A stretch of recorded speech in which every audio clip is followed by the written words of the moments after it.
Perfecto, pues nada, lo primero que agradecer desde luego a Enrique por la invitación y contar con nosotros, vamos, en mi persona como reumatóloga y con nosotros los reumatólogos para yo creo que estas ponencias, que desde luego la DEA yo creo que es algo muy importante para los residentes y siempre aprendemos todos muchas cosas. Muchas gracias, Enrique. Bueno, Perfecto, pues voy a perfecto. compartir la pantalla, ¿vale? Y si no, si lo Muy veis bien, me bien. comentáis también. A ver si se me carga. Creo que ya lo estáis viendo. Voy a poner Sí, Sí, lo estamos viendo. Vale. se ve, se ve. Perfecto, espero, voy a cerrar aquí las imágenes, que si no, no veo yo mi pantalla. Perfecto. Bueno, pues como nos propuso, me propuso Enrique, el título de mi charla lo he modificado un poquito, pero al fin y al cabo es un poco el tratamiento con glucocorticoides. En el lupus en general voy a hablar un poquito y en la nefritis lúpica en particular. Bueno, agradecer a Adoración porque es verdad que hay cosas que la ha explicado estupendamente y seguro que mucho mejor que yo. Y yo me centraré fundamentalmente, aunque comente un poco el manejo terapéutico desde luego de la nefritis a nivel general, pero me centraré fundamentalmente en el uso y el manejo de glucocorticoides. Bueno, esta es la agenda que voy a seguir. Y bueno, para empezar un poco, pues ponernos y remontarnos un poco en la historia de los glucocorticoides y en cuándo aparecieron en nuestra vida y cómo han influido, ¿no?, en nuestra vida. Pues los glucocorticoides, perdón, llevan con nosotros ya cerca de 70 años.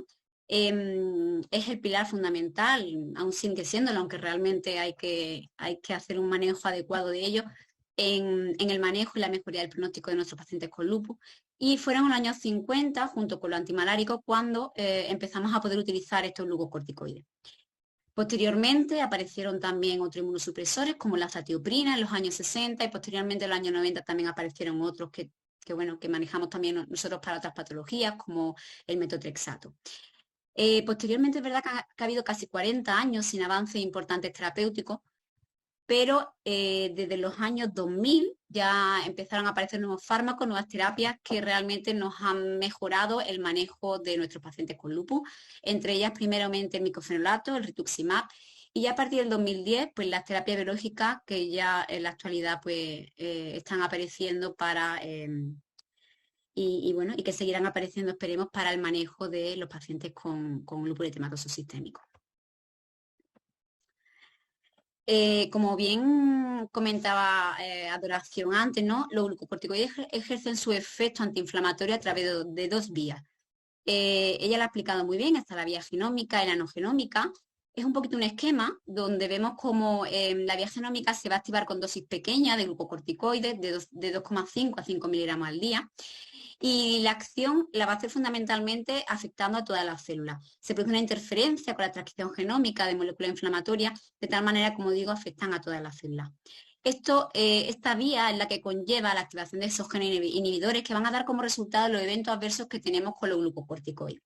Pues afectaciones cutáneas, resistencia a la insulina, inhibición en la formación ósea como osteoporosis, y la vía no genómica, que es la que, como bien comentaba, pues la que aparece, la que se usa cuando usamos los bolos de glucocorticoides. Normalmente se activa con dosis de más de 100 miligramos de prednisona o equivalente, y la acción en este caso se produce por una modulación directa de la acción celular y solo se van a ver afectadas las células inmunitarias inflamatorias.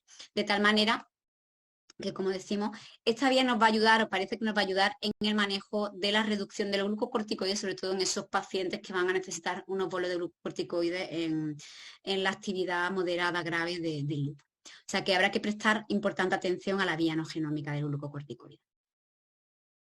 Bueno, en segundo lugar, ¿qué uso tenemos de los glucocorticoides en el lupus? Pues bueno, como veis, es verdad bueno, que yo tiramos siempre de guía de cada uno de nuestra especialidad. Yo me he centrado un poco en las guías EULAR, que son las últimas, aunque como bien ha comentado la acción, están las CADIGO, están las de la reciente 2022, que ha comentado en última ocasión. Como veis, en todos los grados de enfermedad del lupus, tanto el lupus leve, moderado como severo, los glucocorticoides van a tener un papel muy importante, un papel primordial, tanto en dosis orales, intramusculares, como en dosis ya intravenosa en casos moderados severos. Sin embargo, es importante, y como diremos a continuación, tener en cuenta que la reducción, las dosis de glucocorticoides de forma mantenida van a tener un efecto secundario importante, por lo cual tendremos que hacer un manejo adecuado y una reducción adecuada de la prednisona e intentar siempre, pues intentar la reducción mínimo por debajo de 7,5 y cada vez hay más artículos donde nos dicen que tenemos que intentar bajar por debajo de 5 o incluso intentar suspender los mismos. Bueno, en este artículo de Astorza de 2020, pues un poco en ese sentido lo traía para un poco reflejar esa reducción de dosis y la importancia de la dosis baja de corticoides. ¿En qué principales indicaciones y qué efectos tiene? Pues es fundamental, como decía, un pilar fundamental en el manejo y el inicio también de terapia en la manifestación inflamatoria del lupus. Los pulsos de metilprednisolona entre 125 y 500 durante 3 días están indicados para inducir esa remisión en brote moderado grave. Y esas dosis por encima de 30, como decía antes, adoración, aumentan esa toxicidad, por lo cual después de esos pulsos tendríamos que intentar reducir la dosis por debajo de 30. Y eso es de gran importancia, que posteriormente también centraré un poquito ahí en ese papel. Importante también que lo que decía antes, que la dosis de prednisona ya no por debajo de 7,5, sino que tendríamos que intentar reducir la dosis por debajo de 5. Y si podemos, y somos un poquito más, intentar ahí arriesgarnos a intentar finalizar suspendiendo los glucocorticoides. Es verdad que nosotros en reumatología, gracias a la aparición de las terapias biológicas, en otras enfermedades, la artritis y la psoriásica, la espondiloartritis, hemos conseguido finalmente llegar a este punto. Yo creo que en el lupus finalmente, y con los tratamientos nuevos y el manejo terapéutico actual, lo ideal y el objetivo será llegar a esta discontinuación. Bueno, ¿y qué impacto tiene el uso de glucocorticoides en el lupus? Hay muchos retos y muchas necesidades no cubiertas en el manejo de los pacientes con lupus, pero uno de esos principales retos es, como decíamos antes, conseguir esa reducción de los glucocorticoides para intentar reducir el daño orgánico que se produce en estas patologías y también intentar reducir la dosis acumulada de glucocorticoides. ¿Y cómo lo hacemos? Sabemos que los glucocorticoides siguen siendo el pilar del tratamiento en el lupus, pero nos va a preocupar ese impacto que conlleva en diferentes aspectos, como son pues, la aparición de eventos adversos, el incremento de los costes sanitarios, un aumento también del riesgo de mortalidad en nuestros pacientes asociado a los glucocorticoides. También tiene, aunque a veces no lo pensemos, un impacto importante en la calidad de vida de los pacientes y algo muy importante, un incremento también del daño orgánico. Empezando por los efectos adversos relacionados con los glucocorticoides, hay eventos adversos a corto plazo y a medio y largo plazo. A corto plazo, como vemos en la imagen, pues tenemos efectos adversos cutáneos, como el acné, el hirsutismo, la aparición de estrías cutáneas, el incremento de la tensión arterial o la obesidad. Por otro lado, a medio y largo plazo, el uso de forma continuada de los glucocorticoides conlleva afectaciones a nivel ocular, como las cataratas o el glaucoma, la aparición de una fascia cuchinoide, también depresión asociada a la toma crónica de glucocorticoides, una insuficiencia adrenal y enfermedades cardiovasculares severas e importantes, cuyas complicaciones representan incluso hasta un 20% de la totalidad de muertes de los pacientes con nefritis lúpica. Por otro lado, también hay afectación ósea, como la osteoporosis o la osteonecrosis. En el caso de la osteoporosis, la llegan a presentar en pacientes que tienen toma crónica de glucocorticoides hasta casi un 80% de los mismos. Y ahí en medio, tanto como eventos adversos a corto plazo como a largo plazo, tenemos también las infecciones, las cuales representan hasta el 50% de los fallecimientos de la muerte en pacientes con nefritis lúpica. Como bien se conoce, estos acontecimientos adversos van a comprometer de forma grave la calidad de vida del paciente. Por eso creemos que es muy importante pues, intentar reducir la dosis de glucocorticoides de la forma más progresiva y más rápidamente posible. ¿Qué impacto tiene el glucocorticoides en los costes sanitarios? Pues desde luego aquellos pacientes que tienen glucocorticoides van a tener una mayor carga sanitaria que aquellos que no lo toman. Este es un estudio realizado también por Cadavid y colaboradores, donde calcularon el promedio de esos costes que tenía la atención médica por cualquier causa durante un año completo en pacientes con lupus eritematoso sistémico.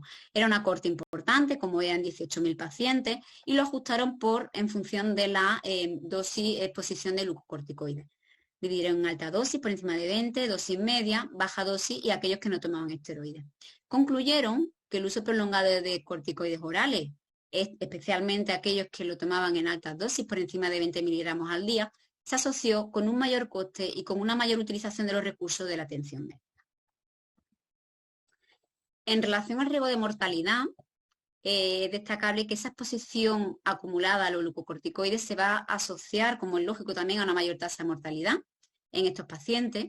Y hay diferentes cortes, como en la corte SLIC. La corte SLIC se lleva a cabo en 27 centros de 11 países y se han identificado que destacar el papel de los antimaláricos, de la hidroxicloroquina, que desde el inicio de la enfermedad, si se inicia de forma precoz, se asocia también a un menor riesgo de acumulación del daño orgánico, junto con desde luego, una reducción de la dosis acumulada de glucocorticoides. ¿Cómo es el impacto en la calidad de vida de los pacientes? Pues como decía antes, es importante tenerlo en cuenta, aunque a veces es verdad que nos centramos más en otros parámetros, en parámetros clínicos, y dejamos un poco de lado pues, esos pros, esos perreos de los pacientes. Y la enfermedad también le impacta a nivel de ansiedad, depresión, a nivel de cómo se ven los pacientes, de tal manera que este uso de glucocorticoides puede tener un impacto significativo tanto en calidad de vida como a nivel psicológico en nuestros pacientes, y hay una mayor incidencia de depresión y ansiedad en pacientes con lupus. Además, hay estudios que asocian la dosis diaria de glucocorticoides de forma inversa con la salud emocional de los pacientes, de tal manera que a más dosis de glucocorticoides que toman los pacientes, presentan una peor salud emocional. A nivel del daño orgánico, yo creo que este es un punto importante. El daño orgánico cada vez se habla más en los pacientes con lupus. Antes manteníamos siempre una dosis, se mantenían esas pequeñas dosis de corticoides, que un poco pues, para que el paciente estuviera lo mejor posible. Sin embargo, cada vez diferentes artículos han mostrado que tanto por un lado la actividad persistente de la enfermedad causa un daño orgánico desde el principio de la enfermedad, como este daño orgánico va aumentando de forma progresiva. Por un lado, por los brotes de enfermedad, como también con tratamientos como solo glucocorticoides, los cuales acumulan también más daño orgánico comparado con pacientes que no usan los tratamientos glucocorticoideos. Además, también pues, se ha visto en los diferentes artículos donde el daño orgánico con glucocorticoides pues, tiene una dosis dependiente. A mayor dosis, mayor daño orgánico. ¿Y cómo se mide ese daño orgánico? ¿No? Pues se mide a través del SDAI. El SDAI es un índice, el Sleep Damage Index, que hay que evaluarlo en el paciente lúpico desde el inicio, desde que se diagnostica el paciente. ¿Por qué? Porque, como decía antes, la carga inflamatoria de la enfermedad puede existir, el daño puede existir, es un daño ya crónico, puede existir desde el inicio de la enfermedad. De hecho, se han visto estudios donde cuando hay un daño desde el inicio de la enfermedad, el SDAI va a seguir aumentando de forma progresiva y se va a incrementar conforme pasa el tiempo. Hay una serie de ítems que se evalúan, que son a nivel dominios oculares, neuropsiquiátrico, renal, pulmonar, cardiovascular, a nivel gastrointestinal, musculoesquelético, la piel, y son, como digo, cambios ya crónicos, cambios que no son irreversibles, que suponen, como decimos, un daño orgánico del paciente y influye en el pronóstico de tanto del manejo como de la actividad de nuestro paciente. Este es un estudio de Piga y colaboradores donde investigan esos factores de riesgo para el desarrollo de daño orgánico. En este en concreto me he centrado en cómo contribuyen los corticoides al desarrollo de daño. Son pacientes con lupus de reciente diagnóstico, de un año de evolución, una corte de infección, donde se evaluó el índice SDAI, como comentaba antes, de forma basal y cada 6 meses hasta los 3 años.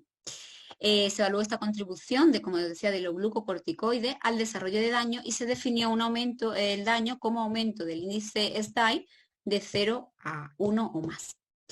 Como veis, la línea azul es la toma de glucocorticoides, que desde el inicio se fue reduciendo progresivamente. Sin embargo, la dosis acumulada, que es la línea roja, veis que va aumentando. De tal manera que si veis la parte gris, la dosis acumulada de glucocorticoides van a conllevar a un aumento, a un incremento del daño orgánico en los pacientes con lupus. De tal manera que aunque bajemos los corticoides, como decíamos antes, la dosis de corticoides se va acumulando, y esa dosis acumulada es muy importante porque sigue aumentando el daño orgánico del paciente con lupus. ¿Y cómo disminuimos la progresión del daño orgánico?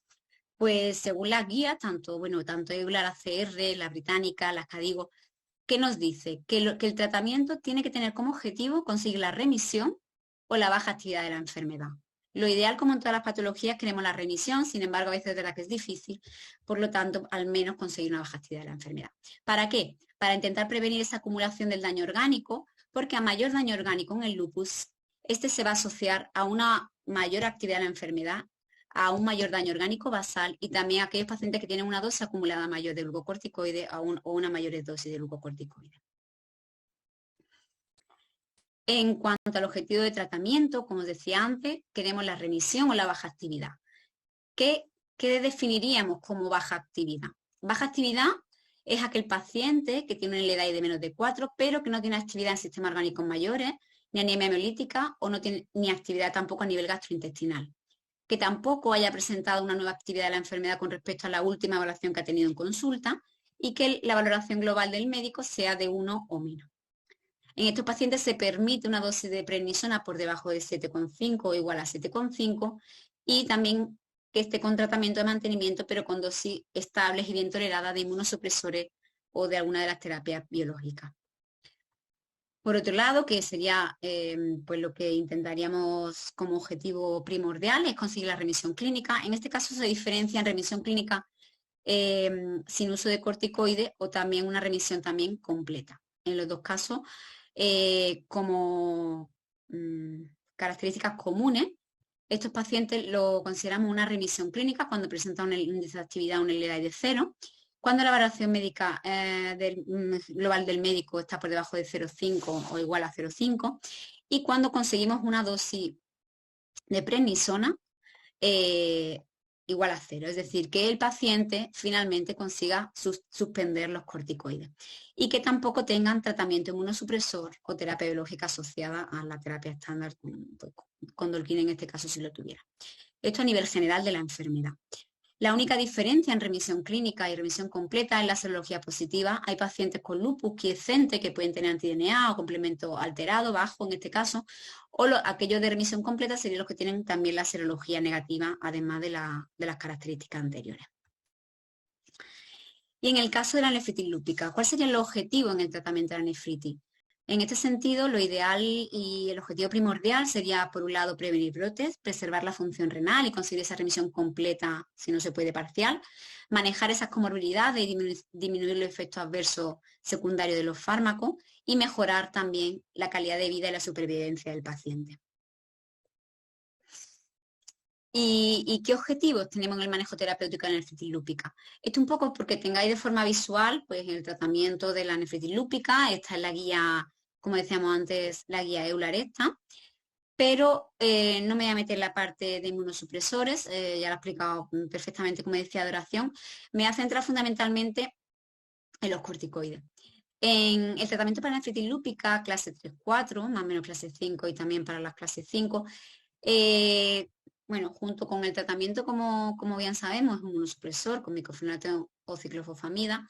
Es importante, pues se ha visto que es importante por el uso, como comentaba antes, de la vía no genómica, los pulsos intravenosos de metilprednisolona.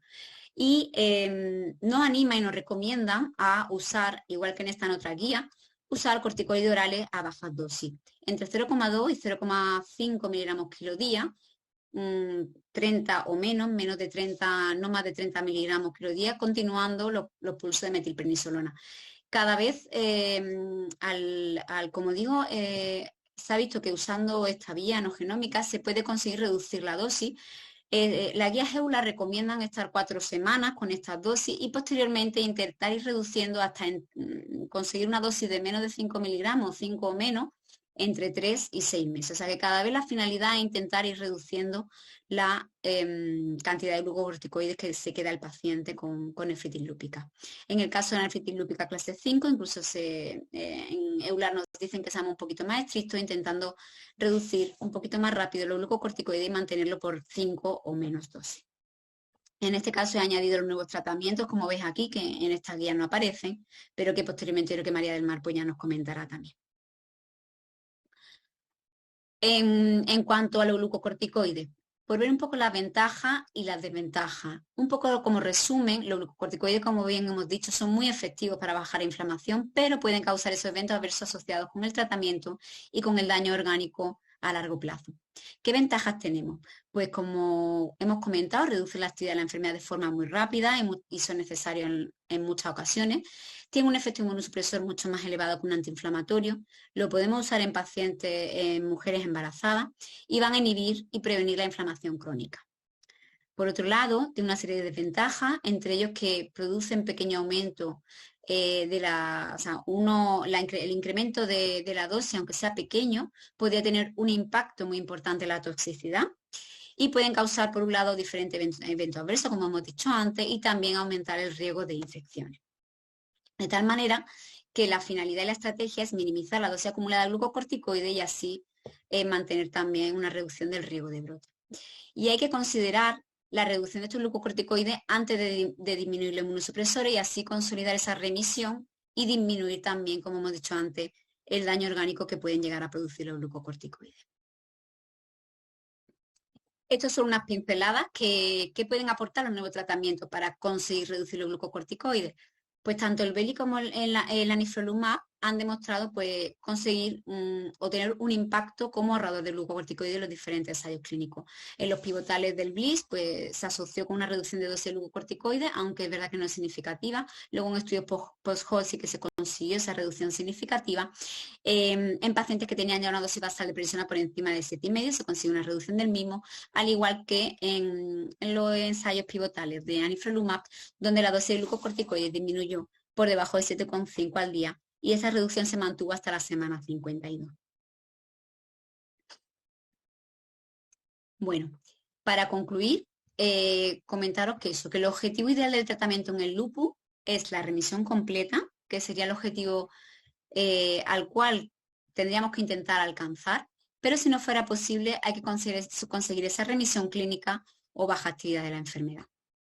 Para ello, ¿qué necesitamos? Hacer un tratamiento precoz de la enfermedad porque va a mejorar el pronóstico y va a evitar el acúmulo del daño orgánico. Los glucocorticoides deberían reducirse, incluso yo diría suspenderse cuando sea posible. Yo creo que tenemos que ser más proactivos a intentar reducirlos cada vez más. Los nuevos tratamientos innovadores nos van a ayudar, pues el Beli, el anifrolumab y la voclosporina nos van a ayudar a alcanzar esos objetivos y reducir y ahorrar corticoides junto con la reducción de los efectos secundarios. Y en definitiva, el tratamiento del lupus en general debería perseguir esa prevención del daño orgánico, conseguir la mayor supervivencia a largo plazo, conseguir esa ausencia de efectos adversos con la reducción de los glucocorticoides y mejorar desde luego la calidad de vida de los pacientes. Un poco por resumir, yo creo que hoy en día y cada vez más, yo creo que mirando a otras enfermedades y a otras patologías crónicas, como decía antes, donde se ha conseguido suspender de forma total los glucocorticoides, se podría gestionar con éxito el manejo terapéutico en la gran mayoría de los pacientes. Siempre tiene que haber alguno que no se pueda reducir por completo y mantener esa mínima dosis. Es fundamental, yo creo que tener la piedra angular de la hidroxicloroquina en todos los pacientes con lupus, esto es lo que no se pueda por algún efecto secundario, claro está. Habría que administrar en los brotes moderados graves esos cursos de metilprednisolona con el uso de la vía no genómica y nos ayudaría a que continuáramos con dosis iniciales más bajas de prednisona oral y con ello llevar una reducción más rápida al mantenimiento de dosis por debajo por lo menos de 5 miligramos al día. Y la utilización también de tratamiento inmunosupresor, no solo en el contexto de enfermedades graves, sino también como ahorrador de esteroides, es importante porque lo ideal yo creo que hay que intentar reducir ese daño orgánico y cuanto antes se quiten corticoides y se reduzcan las dosis, de la manera que sea usando inmunosupresores o usando las nuevas terapias biológicas, se va a mejorar esto, ¿no? El lupus, vamos a intentar conseguir menos daño orgánico. Y con esto es lo que os quería comentar. Cualquier cosilla que queráis comentar o queráis decir, pues aquí estoy disponible para ello.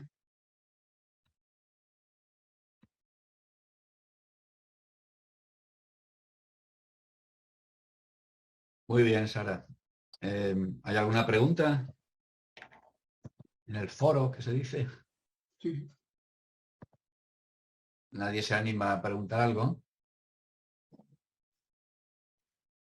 Mm, Bueno, yo quería preguntarte tu opinión, porque en efecto, bueno, todos estamos, o bueno, se está de acuerdo, no voy a decir que todos estamos de acuerdo, sino se está de acuerdo, hay que hablarlo en forma en reflexivo, que se dice, que en efecto, cuantos menos esteroides mejor, teniendo cuidado de que no se pierda el beneficio que se obtiene, dado que, como tú muy bien has dicho, los glucocorticoides tratan el lupus y resuelven el lupus desde los años 50 y se pasó de una mortalidad del prácticamente el 100% a los 18 meses a una mortalidad actualmente casi del 100%, a supervivencia del 100% en esa fecha, por supuesto, ¿no? Pero a los 5, 10 o incluso 15 años, si no hay complicaciones graves. Bueno, no quiero enrollarme más, pero quizá yo lo que quisiera es que me dieras tu opinión un poco sobre la sutileza esta de este artículo que yo he comentado.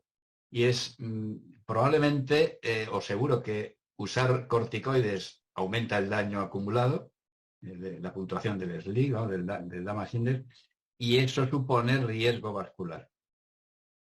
Fundamentalmente, aparte de otras muchas complicaciones, pero básicamente el riesgo vascular y probablemente, y es la pregunta que te quiero hacer un poco, mortalidad vascular debida al... ¿Y cómo discriminamos entre el efecto de los esteroides y el efecto de otros factores determinantes de la mortalidad? Me vas a decir que un análisis multivariante y cosas de este tipo, pero claro, eso no resuelve el problema en realidad. La confusión no se resuelve solo con análisis multivariante, pero bueno, lo Pero que es verdad que es era, difícil, porque yo era un creo, como tú poco bien dices, tu opinión, ¿no? el riesgo cardiovascular, vamos, es verdad que cada vez, bueno, en la enfermedad reumática, desde luego, en cualquier enfermedad No autoinmune o solo es el inflamatoria, lupus. la misma carga de la enfermedad, desde luego, incrementa el riesgo cardiovascular. ¿Hasta qué punto es verdad, ¿no? ¿Qué porcentaje de ese riesgo es por los glucocorticoides solo o qué porcentaje es por parte también por la enfermedad? Pues verdad que no te sé decir el porcentaje exacto. Por supuesto que es verdad que yo creo que desde luego he demostrado que incrementan el riesgo cardiovascular, yo creo que está claro. Yo más que nada, como tú bien dices, yo creo que los glucocorticoides han sido un pilar fundamental y lo van a seguir siendo. Y como bien dices, en los casos graves, si no, los glucocorticoides han salvado vida en el lupus. Pero sí que es verdad que a lo mejor hasta ahora que no había fármacos moduladores, ¿no? Me refiero tipo Beli, tipo pues, cuando vengan también las nuevas terapias, asociado a la terapia estándar, quizá ahí sí consigamos reducir ese riesgo cardiovascular y controlar mejor al paciente. Y quizá ahí podamos reducir esos glucocorticoides. Desde luego hay pacientes que no se le va a suspender nunca, igual que en otras patologías. Yo ahí estoy de acuerdo que, vamos, que hay pacientes que si lo necesitan lo van a necesitar para siempre. Y el riesgo cardiovascular quizá, pues, desde luego, vamos, base, base científica de que los glucocorticoides tienen un incremento del riesgo cardiovascular, desde luego que sí, y también, pues, desde luego por la enfermedad de base. Pero yo creo que es más en el sentido, Enrique, no sé si te parece así también o no, de que cómo van a, ¿no? Cómo van a venir estos tratamientos nuevos, si realmente nos va a aportar ese extra de poder reducir o no la medicación, o no. ¿Tú qué piensas? Te lanzo a ti la Bueno, pregunta. efectivamente he puesto varias diapositivas que visualmente se ven que el efecto de estos nuevos medicamentos, no vamos a citar nombres, independientemente del costo, eh, consiguen beneficios relativamente razonables. Hay algún estudio que he puesto yo ahí, que no he detallado, lógicamente, no daba mucho tiempo, que realmente la respuesta completa y respuesta parcial se conseguían en el 40 y el veintitantos por ciento con ciclofosfamida. O sea, los resultados con ciclofosfamida, los esteroides correspondientes, pero con ciclofosfamida, son bastante parecidos, entre comillas. No son iguales, porque efectivamente por eso se han aprobado. Los fármacos que se han aprobado no son exactamente iguales, pero las diferencias son un 10, un 15%. Ya. Y, y la verdad es que, en efecto, irán llegando, cada vez llegarán más, habrá más posibilidades de resolverlo, pero todavía, y es uno, en fin, es una diapositiva que no he puesto, y es en las recomendaciones de Euler y del 2019 que has citado, hay una figura, hay una tabla final en la cual se lista, y está en la publicación que hemos hecho en Cuadernos, se lista todos los aspectos que todavía quedan por resolver en la nefritis lúpica. Y desde luego yo creo que Son es más muchos. larga la tabla. ¿Sabes? Los puntos a los que no es más larga, pero vamos. Pero es verdad que quizás que tenemos muchas ganas, ¿no? De que consigamos quitar los corticoides como lo hemos conseguido en otras patologías, que es verdad, a lo mejor antes yo en artritis reumatoide yo no le he visto eso, yo ya he visto quitar corticoides claramente, pero es verdad Sí, que sí, la sí. gente No se ha todavía llegado todavía a lo de la artritis reumatoide. todavía, claro, a eso me refiero, que Tanta quién medicación. sabe, ¿no? Llegaremos al momento que podamos, es más difícil, yo creo Pero también, tienes razón, desde tu perspectiva, obviamente. pero antes, a ver, con quien yo me formé, ¿no? Usaban corticoides de base para todos los pacientes con artritis reumatoide. Y hoy en Sí, día se lo hemos quitado a todos, sí, sin ¿no? freno. Usábamos sin Sin freno. freno. Porque, No, pero que realmente yo creo que pueden aportar algo más, lo que dice. Quizá nos cueste más y no necesitemos más cosas, todavía más estudios para confirmarlo, sí, ¿no? Pero sí tienes razón. Cuando yo empecé esto, la imagen que se ponía digamos, atacar al uso de esteroides excesivo era el aspecto cusingoide de una chiquita de 20 años a ya, la que se le tenía saturada. claro, Ahora eso ya no sucede. no, Ahora lo que ya se llegó. pone es la mortalidad. Pero habría que aclarar si la mortalidad en efecto es debida a los corticoides o Sí, algunas cosas más, porque hay otros sí, factores, por ejemplo, el estatus socioeconómico, cosas de este tipo que no sé cómo. Y en cualquier caso, lo que habría que hacer, como siempre, como es ortodoxo, es hacer un ensayo clínico en el que se compare unos tratados con corticoides y otros que nos dan, como este ensayo que os he comentado que no ahí, fuma. suficientemente amplio. Y en este ensayo, y esa es la última pregunta, es, ¿en realidad tú crees que dando una dosis alta, no tanto los pulsos iniciales, que duran 4 días y se acabó Ujú.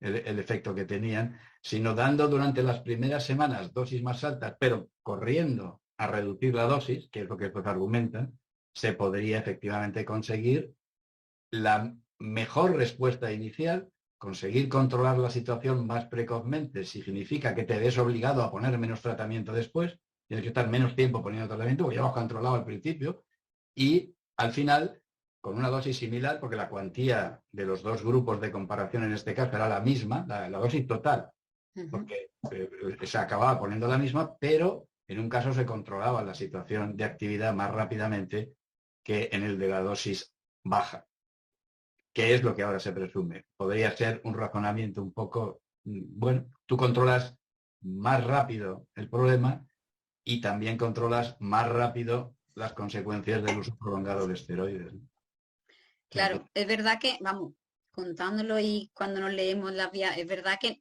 yo antes de un poco de este, ¿no? De la, no la moda iba a decir, pero de la vía genómica y la vía no genómica, es verdad que no te planteas a lo mejor como tal ponerle un micro o ponerle gran cantidad, pero es verdad que tiene su lógica, ¿no? Podría tener su lógica, como tú bien dices, a lo mejor tratarlo el la poco lógica, tiempo, esa dosis, solo que, claro, yo experiencia no tengo. no, pero la lógica se la da la evidencia de que se hacen estudios que demuestran que Eso, en efecto eso pasa así.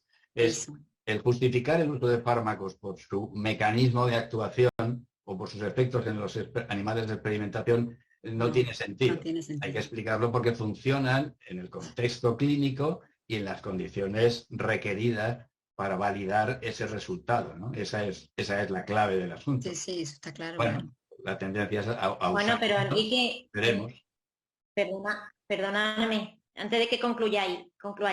Lo primero, Sara, discúlpame porque pensaba que tú hablabas mañana y te he hecho ahí un poco de spoiler con la diapositiva mía, perdóname, ¿eh? Ah, no, No era mi que va al intención, no. revés, me ha ayudado. Yo por eso, yo he dicho, digo, bueno, Nada, pero adoración a fila discúlpame. también, que yo De me todas voy a ver un poco. maneras, hemos consumido el tiempo, no nos hemos dado cuenta, ¿eh? Hemos consumido el tiempo. Queda Ya, una Enrique, pero no charla, ¿eh? quiero que se quede ese mensaje de que no Ya, se queda una use charla. Muy la bien. farmacocinética para los residentes, porque también está demostrado en series clínicas que van muy bien con los choques y luego 3 días y luego que son solo 3 días y no una semana o dos, ¿no? Como este trabajo que ha expuesto y luego seguir con 30. Si eso ha demostrado con dos cortes diferentes, el que va incluso mejor, bueno, habrá que hacer estudios mejor diseñados, por Sí, supuesto, no, pero no que te también en la preocupes. práctica clínica y todos estos trabajos que hay de multitarget y todos son con 30 miligramos ya de prednisona, ¿no? Quiero decir que hay trabajos también para en esta patología y en estos pacientes, trabajos clínicos, no solo a nivel experimental, ¿no?